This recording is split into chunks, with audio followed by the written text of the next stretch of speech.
Hi everyone, this is Pooja Singhar and welcome to the channel Road to Labasna, and this is our first video and we are starting with the current affairs compilation, and I will be giving you weekly compilations daily. For example, today we are starting with the 1st May to 7th May, and then we'll go on to the rest of the weeks of May. After completing the May current affairs, we'll go to the PIB summary and I'll give you the questions based on those PIB summaries. And yes, these questions are totally new. I create the questions on my own. So let us start with the first question for the day, which is from the month of May, 1st May to 7th May. So, first question for the day says, consider the following statements about Asia Pacific Economic Cooperation, which is APAC.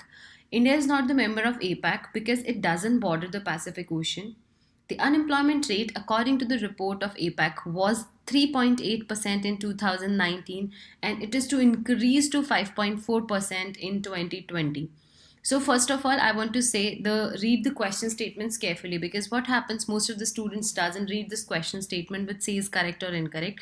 So to read the statement before reading the exact question statement is very important. So this question is asking about the incorrect choices. So what is the incorrect choices in this is nothing is incorrect. Both the statements are correct, which says yes, India member नहीं है APAC का because it doesn't border the Pacific ocean. अभी recently India की जो India उसके अंदर observer status में गया था 2011 में. So India is not the member and observer status उसको 2011 में मिला था. And if will go to the second statement, this is again correct, क्योंकि अनएम्प्लॉयमेंट रेट जो है वो 3.8 था. According to the report of APEC it was 3.8 in 2019 and yes, it is to increase to 5.4% in 2020.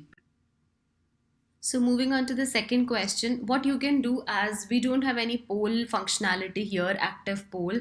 So what you can do, you can just stop the question or you can just pause the video when the question is on the screen and try to answer it on your own, and then you can play the video to check the answers. So second question, pause the video and try to read the question and answer it. We will move on to the answer like in a while. So it says about Alzheimer disease. Alzheimer disease के ऊपर एक question है. It is a neurodegenerative disease disorder which accounts for memory loss. इससे memory loss होता है. Berberine is a soluble in water and toxic towels. So scientists modified berberine to बर्डी which is insoluble. That means berberine जो था पहले वो soluble था water में और टॉक्सिक था. So scientist modified it to बर्डी जिसको कि इनसॉल्यूबल हो गया है. Berberine is use as an Alzheimer's inhibitor. Alzheimer's को ख़त्म करने के लिए यूज़ होता है. इनहिबिटर मीन्स ख़त्म करने के लिए, एल्जेमाइड डिजीज़ को ख़त्म करने के लिए बेरबेराइन यूज़ होता है. So what is the correct choice? It is asking you the correct one. So what is the correct answer? Please don't see the answer slide until you answer the question on your own after pausing the video. So the correct choices are first and third because second is an alternate. हमने second को उल्टा किया है. बेरबेराइन जो है वो soluble नहीं होता, insoluble था. इसी की वजह से नया solution बनाया गया है उसका convert करके birdie which is soluble in water. So there you go. For the detailed explanation you can see it here कि कहाँ बना है ये. Jawaharlal Nehru centre for advance scientific research ने बनाया है. इस स्ट्रक्चर को मॉडिफाई किया है, बेरबेराइन के स्ट्रक्चर को मॉडिफाई करके बेरडी में कन्वर्ट किया है. बेरबेराइन पुअरली सॉल्यूबल था वाटर में और टॉक्सिक था सेल्स के लिए, सो उसको बेरडी में कन्वर्ट किया गया है और now it is helpful in solving this Alzheimer disease. Just a second. Yes, so Alzheimer disease क्या था? न्यूरोजेनरेटिव डिसऑर्डर है. आपको बेसिक भी पता होना चाहिए उनके क्वेश्चन के ऑप्शंस के बारे में. सो अल्जाइमर क्या है? इट्स न्यूरोजेनरेटिव डिसऑर्डर जो कि 70% से ज़्यादा मेमोरी लॉस करता है और language problem solving, basically mental आपकी हेल्थ को ख़राब करता है. So next question says match the following G I tags to the location. ये नए जी आई टैग्स अभी हमारे मई के मंथ में नए जी आई टैग्स मिले हैं. ये आपको मैच करने हैं कौन सा किस स्टेट को मिला है. सो चखा for Gorakhpur, terracotta for Manipur and saffron for Kashmir. आपसे पूछा है इनकरेक्ट कौन से हैं. Here in this video I am specifically telling you कि ये इनकरेक्ट पूछ रहा है या correct, but when you are trying to answer make sure कि आप ये क्वेश्चन स्टेटमेंट पहले पढ़ें. सो इसके अंदर इनकरेक्ट पूछा गया है. सो ये दोनों ऑप्शंस इनकरेक्ट हैं. चखाओ जो है आपका चखाओ आपको मिला है मणिपुर के लिए और टेराकोटा है गोरखपुर के लिए. ये उल्टा किया गया है. टेराकोटा का बेसिकली नाम ही गोरखपुर टेराकोटा है एंड सैफरन का नाम है कश्मीरी सैफरन. एंड चाखाओ एक ब्लैक कलर के राइस है जो कि मणिपुर को उनका जीआई टैग मिला है। हर क्वेश्चन के नेक्स्ट स्लाइड में आपको डिटेल एक्सप्लेनेशन मिलेगा, और अगर आपको डिटेल एक्सप्लेनेशन में नहीं कुछ समझ में आता है या कोई डिस्क्रिपेंसी होती है, so there is a link of Telegram channel in the comment section of this YouTube video, so you can go and join that Telegram channel and connect with us to clarify your doubts or to clarify any of the discrepancy available in the questions. Next question says, consider the following statements about Atulya. Atulya के बारे में पूछ रहा है, what is Atulya? Is it a microwave sterilizer which disintegrated COVID-19 virus की, जो COVID-19 virus को sterilise कर देता है. It can be use for all type of objects. So it is asking you the correct choice. So what can be the correct choice here? Correct second one is incorrect. क्यों? क्योंकि ये सारे materials के साथ use नहीं हो सकता. Only non metallic items के साथ यूज होता है. मेटेलिक चीज़ों के साथ, अगर आप ऐसी चीज़ों में बेसिक नॉलेज लगाओगे, जनरल नॉलेज, आप कॉमन सेंस लगाने का ट्राई करोगे कि माइक्रोवेव के अंदर मेटालिक और नॉन मेटालिक का कुछ फंडा अगर आप लगा सकते हो, सो येस आप एलिमिनेट कर पाओगे ये ऑप्शन ईजीली, क्योंकि ये आपका माइक्रोवेव की जो टेक्नोलॉजी है इसके साथ आप मेटालिक ऑब्जेक्ट्स नहीं यूज़ कर सकते. सो ये रहा आपका डिटेल एक्सप्लेनेशन इस पूरे अतुल्य के बारे में. And it can be use only for non metallic objects के साथ यूज़ होता है. आगे बढ़ते हैं, नेक्स्ट क्वेश्चन देख लेते हैं. Consider the following about demo 2 mission. Demo 2 mission क्या है? नासा और इसरो का कंबाइंड मिशन है जो कि डेमो 2 लॉन्च करने वाले हैं. या फिर this mission will send astronauts to International Space Station from Sriharikota in Andhra Pradesh. Andhra Pradesh में जो हमारा श्रीहरिकोटा का सेंटर है उससे ये लोगों को स्पेस में भेजने वाला है, इंटरनेशनल स्पेस स्टेशन में.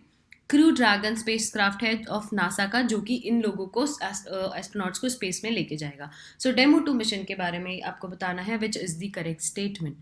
सो the answer is none of the statements is correct. तीनों गलत हैं. तो अब तीनों अगर गलत हैं तो आपको क्या करना है? आपको जानना है डेमो 2 मिशन के बारे में, तीनों स्टेटमेंट्स का सही वर्जन क्या होगा. सो किस किस ने बनाया है डेमो 2 मिशन? किस किस का बनाया हुआ है? नासा और स्पेस एक्स, दोनों यूएस के हैं. इन लोगों ने मिलके ये डेमो 2 मिशन लॉन्च कर रहे हैं जो कि मई में लॉन्च होना चाहिए. End of the May already आ गया है. और कहाँ से लॉन्च हुआ है? श्रीहरिकोटा से नहीं. ऑब्वियसली जब यूएस की 2 कंपनीज बना रही हैं तो यूएस से लॉन्च होगा. It will be launch from Kennedy space centre जो कि फ्लोरिडा यूएसए में है. और येस जो है ये एस्ट्रोनॉट्स को इंटरनेशनल स्पेस स्टेशन में भेजेगा, और क्रू ड्रैगन उसका नाम है जो उनको इंटरनेशनल स्पेस स्टेशन में लेके जाएगा. ठीक है गाइस. सो इसके अंदर आपसे और क्रू, भाई थर्ड स्टेटमेंट इज इनकरेक्ट. आप देख रहे होंगे कि क्रू ड्रैगन ही तो लेके जा रहे हैं, बट क्रू ड्रैगन नासा का नहीं है, स्पेस एक्स का है. सो स्पेस एक्स का क्रू ड्रैगन स्पेसक्राफ्ट एस्ट्रोनॉट्स में लोगों को लेके जाएगा.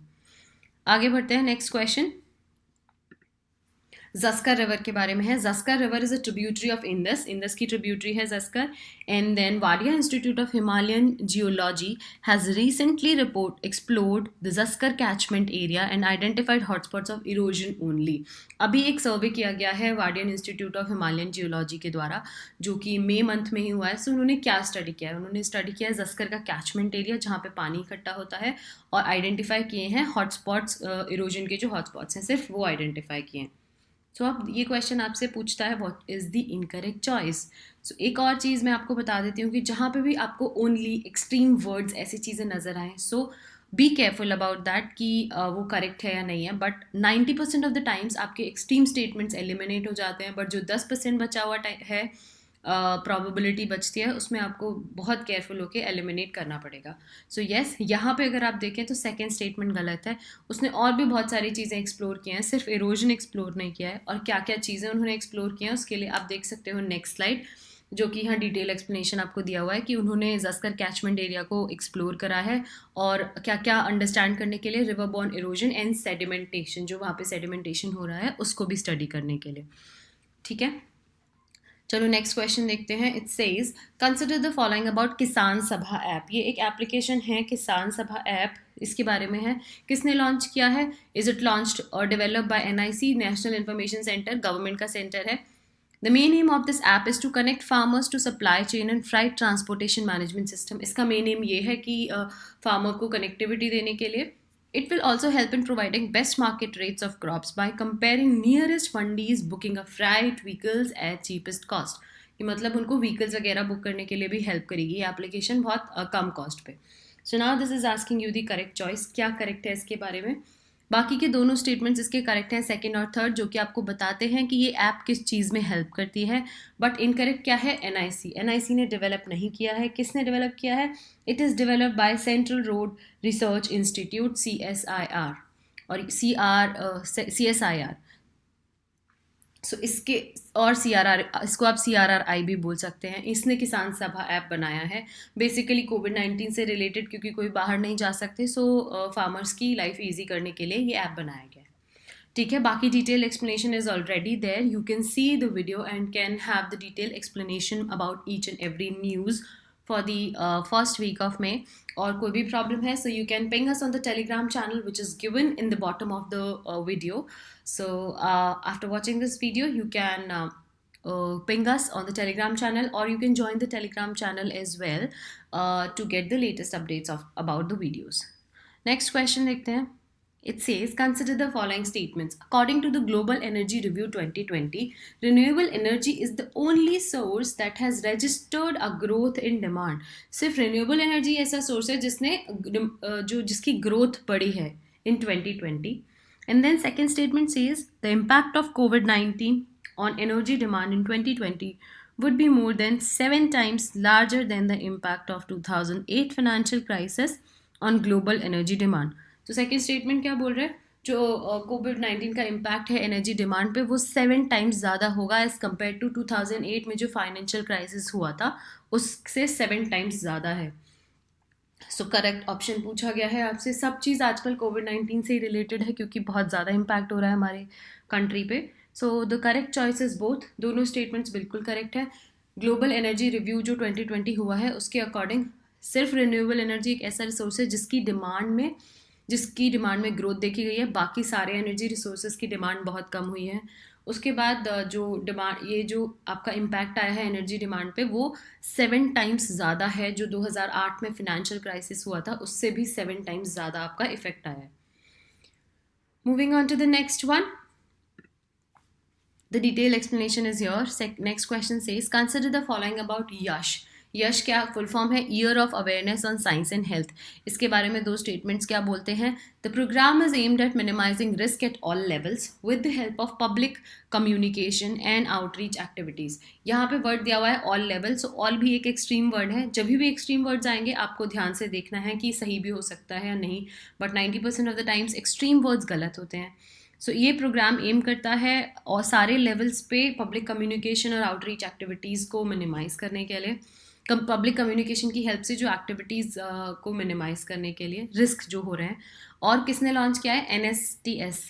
NCSTC, that is National Council for Science and Technology Communication. So इसके बारे में क्या पूछा गया है? Incorrect one. अगर आप क्वेश्चन खुद पढ़ रहे हैं वीडियो पॉज करके, सो मेक श्योर कि करेक्ट और इनकरेक्ट ऑप्शंस आप पढ़ें. इसके बाद हम बताते हैं इसके अंदर पूछा है इनकरेक्ट कौन सा है. तो दोनों स्टेटमेंट्स करेक्ट हैं, कोई भी स्टेटमेंट इनकरेक्ट नहीं है. और डिटेल एक्सप्लेनेशन यहाँ लिखी हुई है. हाँ जी, इसको NCSTC ने ही लॉन्च किया है. और I am sorry, we move to the other slide. Yes, so NCSTC ने ही इसको लॉन्च किया है. और इसका फ़ायदा क्या है, क्या एम है इसका? रिस्क मिनिमाइज़ करना सारे लेवल्स पे. Yes, to minimize risk at all levels. किसकी हेल्प से?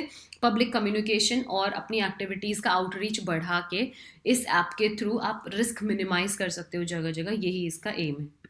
नेक्स्ट क्वेश्चन है ECOV-सेंस के बारे में. ECOV-सेंस क्या है? क्या ये डिटेक्ट कर सकता है कोविड-19 वायरस 10 से 30 सेकेंड्स की टेस्टिंग में? ये काम करता है between antibody and antigen in human body. Blood sample के अंदर जो एंटीबॉडी और एंटीजन है उनके बेसिस पे काम करता है. और इसको डेवलप किसने किया है? National institute of animal biotechnology ने डेवलप किया है. Now the question is asking again the incorrect one. So what is the incorrect one? Incorrect पूछा गया है आपसे इसके बारे में. सो इनकरेक्ट क्या होगा इसके अंदर? सिर्फ एक ही ऑप्शन इनकरेक्ट है, जो कि है ये सेकंड वाला. ये बोलता है कि ये ब्लड सैंपल पे काम करता है. ये गलत है बिल्कुल. ये ह्यूमन सलाइवा को टेस्ट करता है. जो आपके इलेक्ट्रोड्स होते हैं उसके अंदर एंटीबॉडी और एंटीजेंस आपके जो सलाइवा में है उनको मिक्स करके केमिकल रिएक्शन के थ्रू ये आपका कोविड-19 वायरस को डिटेक्ट करता है. हाँ, 10 से 30 सेकेंड्स में डिटेक्ट हो जाता है. और इसको डेवलप किसने किया है? NIAB ने. So what is the incorrect choice? Incorrect choice is option 2 only. So here options यहाँ पे गलत लिखे हुए हैं, so इसका correct choice है option 2 is incorrect. इसके अंदर से कुछ भी available नहीं है. These options are incorrect here. All options are incorrect. So incorrect exactly इसके अंदर पूछा है, दो statements correct हैं. First and third is correct. Second is incorrect. If you still have any issues or confusions in this question, so you can come back to us via the Telegram channel. यहाँ पे भी explanation इसका correct है, just the answer is incorrect, which says D. D is not the answer. Next question क्या बोलता है, what do you understand by Bharat market? Bharat market क्या है? Is it a new stock exchange portal indigenously developed in India? सिर्फ India में बनाया गया एक स्टॉक एक्सचेंज पोर्टल है. एक ई कॉमर्स प्लेटफॉर्म है रिटेलर्स के ट्रेड करने के लिए, या ई कॉमर्स प्लेटफॉर्म है टू चेक, क्या चेक करने के लिए? जो नियरेस्ट मार्केट कंडीशंस हैं. ऑनलाइन आप चेक कर लो कि बाहर बाजार में क्या कंडीशन है, कोई दुकान खुली है बंद है, वो सब चेक करने के लिए ये एक ऑनलाइन प्लेटफॉर्म बनाया गया है. सो क्या है भारत मार्केट? भारत मार्केट है एक रिटेलर्स के ट्रेड करने के लिए ई कॉमर्स प्लेटफॉर्म है. कोई स्टॉक एक्सचेंज नहीं है, कोई मार्केट कंडीशंस चेक करने के लिए नहीं है. ये एक रिटेलर्स के ट्रेड करने के लिए ई कॉमर्स प्लेटफॉर्म है. नेक्स्ट देखते हैं, consider the following about corona killer 100. What is corona killer 100? क्या है? It is an automated disinfectant unmanned aerial vehicle develop by Garuda space. Unmanned aerial vehicle क्या होते हैं? अनमैन्ड एरियल व्हीकल होते हैं ड्रोन्स, जो बिना किसी इंसान के वो एरियल व्हीकल उड़ रहे हैं. So drones is an example of unmanned aerial vehicle. दूसरा बोलता है, it is equipped with fuel efficient motors that enable the drone to be deployed for 12 घंटे अ डे. इतनी ज़्यादा इसके अंदर मोटर्स या फ्यूल एफिशिएंसी है कि वो 12 घंटा एक दिन में 12 घंटा उड़ सकता है या फिर अपना काम कंप्लीट कर सकता है 12 घंटे तक. So it is asking the correct choice. इसके बारे में दोनों स्टेटमेंट्स बिल्कुल सही हैं. कोरोना किलर 100 एक ड्रोन है which is develop by Garuda aerospace. और हाँ, इसके अंदर फ्यूल एफिशिएंट इतनी ज़्यादा एफिशिएंसी की मोटर्स हैं कि वो 12 घंटे उड़ सकता है. Moving on to the next. The detailed explanation is here. Next question says, consider the following statements. The Indian Climate Research Program carried out its first observational research program on monsoon and climate related concerns called BOBBLE. दूसरा बोलता है, recently Bay of Bengal tries to determine, quantify and model ocean atmosphere interaction that drive variability in South Asian monsoon. सो ये पूछ रहा है which is incorrect. इसके अंदर से ये बॉबल और बॉबिक्स दो प्रोग्राम है, इसके बारे में पूछा गया है क्या इनकरेक्ट है. सो इसमें दोनों स्टेटमेंट्स इनकरेक्ट हैं. क्यों इनकरेक्ट हैं दोनों स्टेटमेंट्स? क्योंकि हमने इंटरचेंज किया है. जो फर्स्ट स्टेटमेंट बोल रहा है कि एक Indian climate research programme carry किया गया है, फर्स्ट ऑब्जर्वेशनल रिसर्च प्रोग्राम हुआ था, उसका नाम था बॉम्बैक्स, वो बॉबल नहीं था. बॉबल अभी रिसेंटली एक प्रोग्राम कंडक्ट किया गया है to determine quantify the model ocean atmosphere interactions. So वो जो नया प्रोग्राम कंडक्ट किया गया है उसका नाम है बॉबल, और जो सबसे पहला क्लाइमेट रिसर्च प्रोग्रामिंग का ऑब्जर्वेशनल रिसर्च प्रोग्राम था उसका नाम था बॉम्बैक्स. ठीक है. So this is the detail explanation about Bombax and बॉबल. You can read the explanation here. आपको इधर उधर ज़्यादा जाने की ज़रूरत नहीं पड़ेगी. If you still need some explanation about this, you can come back via Telegram channel. Next statement क्या बोलता है, नाम का सेक्रेटेरिएट ऑफिस कहाँ है? जेनेवा में. यूएन के बाद नाम which is non align movement is the largest grouping of states world wide. सबसे बड़ा ग्रुपिंग है after UN. So which statement is correct? इसके अंदर सिर्फ सेकेंड स्टेटमेंट करेक्ट है, फर्स्ट गलत है क्योंकि नाम का सेक्रेटेरिएट ऑफिस नहीं है. इट इज़ एन आप बोल सकते हो वर्चुअल नॉन अलाइनमेंट मूवमेंट. ये न्यूज़ में क्यों था? क्योंकि अभी वर्चुअल नॉन अलाइनमेंट मूवमेंट की मीटिंग समिट हुई है online, which is virtual summit हुई है. और इसके अंदर ये फॉर्मली कोई ग्रुप नहीं है, इसके इसीलिए हम बोलते हैं इसका कोई सेक्रेटेरिएट ऑफिस जेनेवा में ये सेक्रेटेरिएट ऑफिस नहीं है, because this is an informal group. It is not formally align और अगेंस्ट एनी पावर ब्लॉक. कोई फॉर्मली अलाइंड ग्रुप नहीं है ये नाम का, इसीलिए फर्स्ट स्टेटमेंट इज इनकरेक्ट. और सेकंड बिल्कुल सही है कि यूएन के बाद नाम जो है लार्जेस्ट ग्रुपिंग ऑफ स्टेट्स है. और डिटेल एक्सप्लेनेशन आप यहाँ देख सकते हो that this is not formally aligned. ठीक है. Next says, consider the following about African swine fever. एक और बीमारी का नाम कोरोना के चलते हुए अफ्रीकन स्वाइन फीवर आ गया है. So African swine fever was recently reported in Assam. African swine fever को असम में रिपोर्ट किया गया. Coronavirus is already spreading. This African swine fever can create double loss to human lives. आपको सबको पता है कोरोना वायरस ऑलरेडी इतनी ज़्यादा डेथ्स हो रही हैं हमारे कंट्री में. सो अगर ये अफ्रीकन स्वाइन फीवर फैल रहा है तो इससे और ज़्यादा डेथ्स हो सकती हैं ह्यूमंस की. Similar to COVID-19, it has been advised to divide the affected areas into zones and go for culling accordingly. COVID-19 की तरह इसमें भी affected areas को zones में divide करने का plan किया गया है. Now, what is the correct choice? Correct choice पूछी गई है इसके अंदर. So yes, first and third statements are correct कि वो असम में रिपोर्ट हुआ है और ये जोन्स में इसको डिवाइड करने का सोच रहे हैं, मतलब डिवाइड किया जाएगा जोन में depending upon the affected areas. But why second statement is incorrect? क्योंकि ये ह्यूमंस को इफेक्ट नहीं करता है. So African swine fever humans में नहीं हो रहा है अभी तक, ये सिर्फ पिग्स में पिग्स को इफेक्ट कर रहा है in Assam. So second statement is incorrect. Next question says Gilgit Baltistan touches the border of. एक गिलगिट बाल्टिस्तान आपके न्यूज़ में था, तो ये किस किस कंट्रीज़ का बॉर्डर टच करता है? उसके ऑप्शंस हैं चाइना, अफगानिस्तान, तजाकिस्तान और कश्मीर. सो आपको करेक्ट ऑप्शन चूज़ करना है कि किस किस का बॉर्डर ये टच करता है. सो चारों ऐसी जगह हैं, चाइना का, अफगानिस्तान, तजाकिस्तान और कश्मीर, इंडिया का कश्मीर. ये चारों के बॉर्डर्स टच करता है गिलगिट बाल्टिस्तान. ये जम्मू कश्मीर का ही एक पार्ट था जो कि अलग हो गया है हमसे और अभी गिलगिट बाल्टिस्तान है. आप मैप में भी, map I think is not available here, but if you will see कि ये लोकेटेड इन नॉर्दर्न पाकिस्तान में है. चाइना इन नॉर्थ से चाइना को टच होता है, वेस्ट से अफगानिस्तान, नॉर्थ वेस्ट से तजाकिस्तान एंड कश्मीर को साउथ ईस्ट में.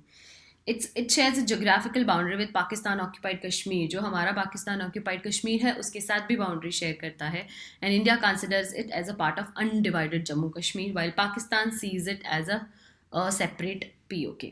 ठीक है, नेक्स्ट देखते हैं. The world llamas was recently in news. Llamas क्या है? लामस के बारे में अभी काफ़ी न्यूज़ में था. सो क्या है? इज इट एन एनिमल और एन एंटीवायरस और a medicine for a Covid, या कोई जगह का नाम है? सो पॉज करके वीडियो आंसर कीजिए, हम आंसर देते हैं इसका. This is an animal. ये वाइट कलर का फोटो यहाँ लगा है बट ये ब्लैक कलर में भी होता है. एक एनिमल है, यूनिवर्सिटी ऑफ टेक्सास में रिसर्च चली है कि इसकी जो एंटीबॉडी है वो COVID-19 के ट्रीटमेंट में यूज़ हो सकती हैं. That is the reason llamas was in news. Llamas is the name of an animal. Next question says, Kendu leaf was recently in news as a major source of livelihood for the tribal villages in which state? कौन से leaf में कैंडू leaf, अभी कैंडू leaf बहुत ज़्यादा news में था, कोई इनका जो प्रोक्योरमेंट का इशू चल रहा था. सो कौन से स्टेट के बारे में ये बात हो रही है? आंध्र प्रदेश, केरला, असम या Orissa. So the correct choice is Orissa. Orissa के स्टेट के अंदर कैंडू लीफ के प्रोक्योरमेंट की बहुत ज़्यादा अभी इशू चल रहा था. What was the issue? You can see it here. जो ट्राइबल विलेजेस हैं वो बहुत ज़्यादा इसके ऊपर डिपेंडेंट हैं. लाइवलीहुड उनका कैंडू लीफ का कलेक्शन है, लेकिन उन्होंने कलेक्ट कर लिया और गवर्नमेंट ने उनसे प्रोक्योर नहीं किया है. So that was the reason it was in news. Next says, which of the following countries lies under horn of Africa? Horn of Africa में कौन कौन सी कंट्रीज आती हैं? डिजिबाउटी, इरिट्रिया, कीनिया या सोमालिया. करेक्ट चॉइस आपको choose करना है. Pause the video and try to answer. So इसके अंदर से कीनिया नहीं आता है, डिजिबाउटी, इरिट्रिया और सोमालिया, और एक और क्या आता है? Ethiopia, which is a landlocked country. So Ethiopia आता है, कीनिया नहीं आता है. Next question on your screen. This is the horn of Africa by the way. Next question हम देखते हैं क्या है. Consider the following about Saras collection. Saras collection क्या है? एक, it is launch on GeM portal. Government का ऑलरेडी एक पोर्टल लॉन्च है जेम, जहाँ से जनरली सारी गवर्नमेंट ऑर्गेनाइजेशंस कुछ परचेज करना हो तो वहाँ से करती हैं. सो सारस कलेक्शन जेम पे लॉन्च किया गया है. The ministry which is associated in this initiative is ministry of rural development. इसके साथ कौन सी मिनिस्ट्री है? Rural development. Its main aim is to showcase products made by rural self help groups. So क्या aim है इसका? जो rural self help groups हैं उनके द्वारा बनाए गए जो प्रोडक्ट्स हैं उनको डिस्प्ले करवाना है. So it is asking you the incorrect choice. क्या इनकरेक्ट है इसके अंदर? सो कोई भी स्टेटमेंट इनकरेक्ट नहीं है, तीनों करेक्ट है. सारस का कलेक्शन लॉन्च किया गया है जेम पोर्टल पे और मिनिस्ट्री ऑफ रूरल डेवलपमेंट इसके इनिशिएटिव में पार्ट है, मतलब इसका भी हाथ है इसमें. उसके बाद इसका एम क्या है? जो रूरल सेल्फ हेल्प ग्रुप्स हैं उनका जो प्रोडक्ट्स बनाया गया है उसको शोकेस करना, और वही चीज़ डिटेल में आपको यहाँ लिखी हुई है. Moving on to the next one. Which country has recently change its currency to toman. किसी कंट्री ने अपनी करेंसी टोमान कर ली, चेंज करके. सो कंट्री का नाम पूछा है, कौन सी कंट्री ने किया है recently? Iran, Oman, Saudi Arabia या फिर Mexico. So yes, the correct choice is Iran. Iran ने अपनी करेंसी चेंज कर ली है. पहले ईरानी रियाल था, उसको चेंज करके टोमान कर लिया है. बेसिकली इसको आप क्या बोलते हो? रीडोमिनेशन बोलते हो. रीडोमिनेशन क्या होता है? $1 का वैल्यू फॉर एग्जाम्पल उनके लिए बहुत ज़्यादा हो गया था, अराउंड 1,56,000 समथिंग $1 का वैल्यू हो गया था. तो उसको ईजी करने के लिए under the bill Iran national currency will be change from the rial to toman. अब टोमान की वैल्यू हो जाएगी 1 toman is equal to 10,000 rials, क्योंकि उनकी करेंसी की वैल्यू बहुत ज़्यादा बढ़ गई थी. एज लाइक अगर आप देखो इंडिया में $1 इज इक्वल टू 76 INR, अगर वो कभी गॉड फॉरवर्ड जाके 76,000 हो जाए, so calculations will be difficult, and in that scenarios redomination of the currency happens, और ये सेम हुआ है ईरान के साथ. Next question says consider the following about lost at home report. ये एक रिपोर्ट है. सो कौन पब्लिश करता है? यूनिसेफ पब्लिश करता है. Act according to this report of 2019 जो नेचुरल डिजास्टर से सबसे ज़्यादा डिस्प्लेसमेंट हुए हैं according to this report of UNICEF. So which is the correct option according to this question?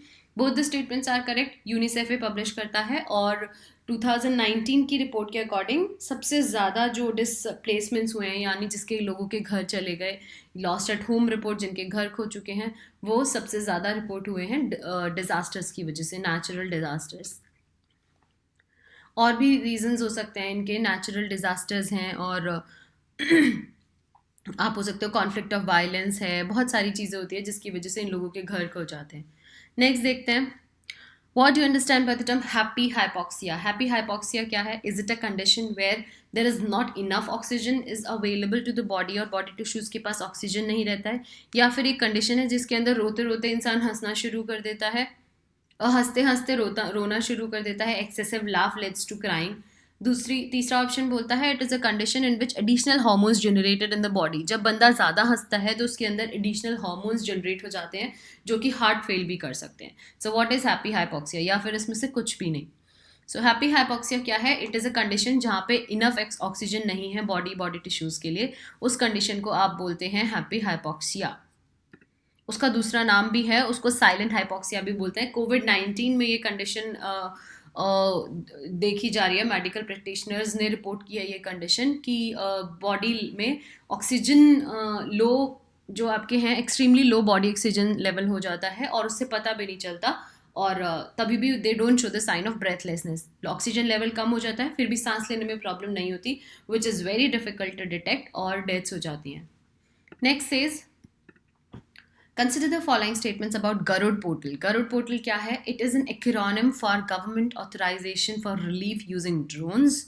It's a portal to track COVID-19 patients nationwide. Nationwide COVID-19 के patients को track करने के लिए एक portal बनाया गया है. So दोनों options में से which is the correct choice? So correct one is first only.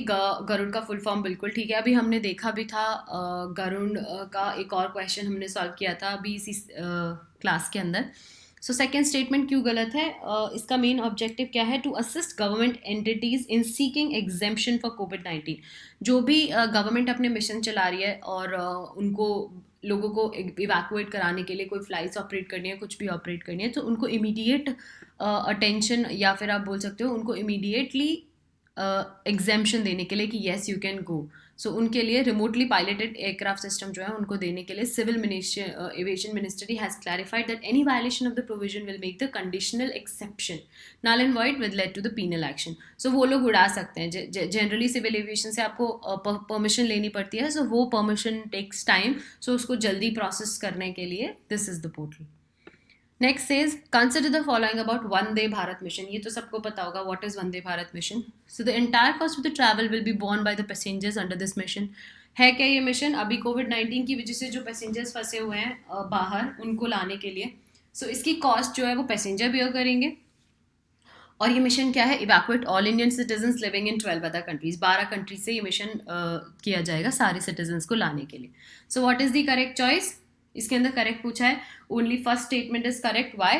सारी कॉस्ट पैसेंजर्स बियर करेंगे, बट सारे सिटीजन्स को नहीं लाया जा रहा है. It is a priority based, जिसका वीज़ा एक्सपायर हो गया है, जिसको मेडिकल कंडीशंस है. So based on that scenario ये लोगों को वापस ला रहे हैं, not all the Indians. So to evacuate the Indians based on that some criteria, कि किसी को मेडिकल इमरजेंसी है, अपने कंट्री वापस आना है, उनकी फैमिली के साथ कोई इशू है, आपको यहाँ कोई प्रॉब्लम हो रही है दूसरे कंट्री में, that ways they are taking back their citizens. उसके बाद थोड़े से और इम्पॉर्टेंट टॉपिक्स जो हमें हमेशा जनरल अपना पैटर्न फॉलो करते हैं जो कि इम्पॉर्टेंट है, बट उसके ऊपर हमने क्वेश्चंस नहीं क्रिएट किए हैं. सो दोस्त सम एरो इंडिया एक इवेंट है. उसके बाद चित्राई फेस्टिवल है. पहली बार कोई सेलिब्रेशन नहीं हुआ, बहुत ग्रैंड लेवल पे सेलिब्रेशन होता था. इस बार वर्चुअली 4-5 लोगों ने सेलिब्रेट कर लिया है. Global report on internal displacement, ये इसके ऊपर हमने क्वेश्चन 2 डिस्कस कर लिया है. उसके बाद MSME ideas portal and then USIRF की एनुअल रिपोर्ट आई है 2020 की. India's permanent mission to UN and then global report on food crisis. बहुत सारी रिपोर्ट्स हैं, कौन डेवलप करता है, इंडेक्सेस होते हैं, तो ये आपको याद करने की ज़रूरत है. And the last one is Pulitzer prize. ये पाकिस्तान का प्राइज़ है जो कि इंडियन फोटो जर्नलिस्ट को मिला है. सो ये सारे टॉपिक्स के ऊपर आप थोड़ा इन्फॉर्मेशन देख सकते हो, but the most important topics I have already covered in the form of MCQs. सारे नए MCQs होंगे, आपको कहीं नहीं मिलेंगे. These questions are generated by me on the basis of the analysis of the report, analysis of the news of the first week of May. So कल हम नया वीडियो लेकर आएंगे जिसके अंदर अगले हफ्ते, मई के अगले हफ्ते की न्यूज़ होगी, which is 8th May to 16th May. और सो सी यू देन.